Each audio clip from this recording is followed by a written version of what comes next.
একটি বর্বর ইতিহাস রচিত হয়েছে। আজকে আমি দেখেছি নুরা পাগলা নামে একজন মানুষ মারা গেছে।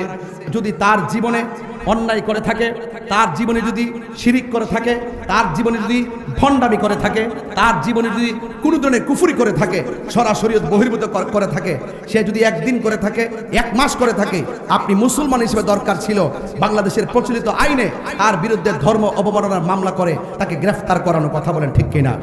কিন্তু সেই নুরা পাগলা যখন মারা গেল, তখন আপনি তার অতীতের ইতিহাসকে টেনে তাকে ভণ্ড ফতোয়া দিয়ে তাকে কবরস্থ করা হলো।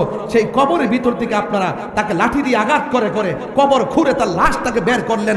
বের করার পরে তার লাশকে নিয়ে উল্লাস করেন, আল্লাহু আকবার, নারায়ে তাকবীর, আল্লাহু আকবার স্লোগান দিয়ে দিয়ে আপনারা সেই লাশটার মধ্যে আগুন ধরিয়ে পুড়িয়ে দিয়েছেন। আমার তো মনে হয় না এখানে যারা আছেন 60 বছরের মানুষ আছে, 70 বছরের মানুষ আছে, স্বাধীনতার আগে পরের মানুষ আছে, আপনাদের জীবনে কোনোদিন দেখেছেন কোনো কবর থেকে লাশ তুললা, মুসলমানের লাশ তুললা আগুন দা পুরাইছে? এমন ইতিহাস কি বাংলাদেশে হইছে? আমরা কি বাংলাদেশ দেখছি? আমরা কি দেখছি? এই জন্যই বলে যে ইসলাম ছিল শান্তির ধর্ম, আজকে ইসলাম ধর্মটারে উগ্রতার দিকে নিয়ে যাচ্ছেন। ইসলাম একটি শান্তির ধর্ম, মানবতার ধর্ম। এই জন্য আমি বলবো, প্রশাসনকে বলবো, এই ঘটনার সাথে যারা জড়িত তাদেরকে অনতিবিলম্বে আইনের আওতায় আনার জন্য। কথা বলেন ঠিক না বেঠে? আজকে আপনি কোন ব্যক্তি ভণ্ড, কে ভালো মন্দ যখন মারা যায় তখন সেটা আল্লাহর হাতে ছেড়ে দিতে হয়। কথা বলেন ঠিক না বেঠি? আপনি বলুন তো, একটা মানুষ মারা যাওয়ার পরে কবর থেকে উঠায় আগুন ধরানো কি ইসলাম অ্যালাউ করে? এক কথা বলে অ্যালাউ করে? সে মারা গেছে, সে যদি ভণ্ড হয়, সে যদি প্রতারক হয়, সে যদি জাহান্নামী হয়, জান্নাতি হোক বা জাহান্নামী হোক, এটার ফায়সালা আল্লাহ করবেন।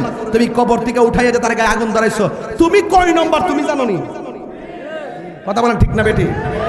বেশি আল্লাহ আল্লাহ বেশি বেশি আল্লাহু আকবার স্লোগান দিলে কি মুমিন হওয়া যায়? মুমিন হইতে গেলে নবীর মহব্বত লাগে। কথা বলেন ঠিক না বেটি? এই জন্যই আপনাদেরকে অনেক সময় ধর্ম ব্যবসায়ী বলে, এই জন্য আপনাদেরকে উগ্রবাদী বলে, এই জন্য আপনাদেরকে জঙ্গিবাদী বলে, এই জন্য আপনাদের প্রতি মানুষের আস্থা বিশ্বাস দিনে দিনে উঠে যাচ্ছে। সত্যিকার ইসলামটা কলঙ্কিত হচ্ছে। কথা বলেন ঠিক না বেটি?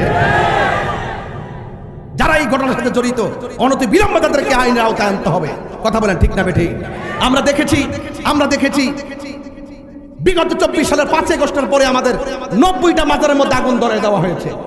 সেদিন থেকে ওই দিন থেকে যদি সরকার তাদের লাগাম টেনে ধরতো, আজকে কবরের ভিতর থেকে লাশ টেনে আগুন ধরাই দিত না। কথা বলেন ঠিক কিনা বলেন? আমাদের 95টা মাজারের মধ্যে আগুন লাগাই দেওয়া হয়েছে। এই দেশে ইসলাম এনেছেন আল্লাহর ওলিগণ, এই দেশে শান্তির বার্তা ঘরে ঘরে পৌঁছে দিয়েছেন আল্লাহর ওলিগণ। সেই আল্লাহর ওলির মাজার যখন আগুন লাগাই দিয়েছেন, বুঝতে হবে আপনারা ইবনু আব্দুল ওয়াহাব নজরীর এজেন্ডা এই দেশে বাস্তবায়ন করতে চান। কথা বলেন আহলে সুন্নাত ওয়াল জামাত এগুলো বরদাস্ত করবে না। শান্তিতে কথা বলি, ভদ্রভাবে কথা বলি, খানকায় বসে আমরা মুরাকাবা মুশাহাদা করি। আমাদেরকে রাজপথে নামতে বাধ্য করবেন না, বলে দিলাম ঠিক কিনা বলেন? এই জন্য ইন্টারিম গভর্নমেন্টকে বলবো, অনতি বিলম্বে সেই উগ্রবাদীদেরকে আইনের আওতায় আনা হোক। আমি আশা করব সকল ধর্মবর্ণ যত দলের লোক আছেন প্রত্যেককে বলবো এই ঘটনার তীব্র নিন্দা জানানোর জন্য। কথা বলে ঠিক না বেঠি? এটা অত্যন্ত দুঃখজনক। এই জন্য আপনারা ভৈরববাসী শান্তিতে আছেন, এই শান্তির বার্তা ছড়িয়ে দিবেন। আপনাদের মাঝে উগ্রতা নাই, নিন্দা নাই, হিংসা নাই এবং গীবত নাই। ঐক্যবদ্ধ থাকবেন, দেখবেন রাসূল পাকের আদর্শ যদি হৃদয়ে লালন করেন, দেখবেন ইনশাআল্লাহ এই সমাজ শান্তির সমাজ হয়ে যাবে। কথা বলেন ঠিক কিনা? তো আমার নবী দুনিয়াতে এসেছেন হেদায়েতের নূর নিয়ে। কথা বলেন না? আমার নবী এসেছেন অন্ধকার ঘর আলোকিত করার জন্য। আমার নবী দুনিয়াতে এসেছেন অন্ধকার হৃদয়কে আলোকিত করার জন্য। সেই জন্য আমি আপনাদেরকে অনুরোধ করব, রাসূল পাক যা নিয়ে এসেছেন তা আমাদেরকে গ্রহণ করতে হবে। এখন বলুন, আমার নবী কি নামাজের পক্ষে না বিপক্ষে? আরো বড় করে বলুন, পক্ষে।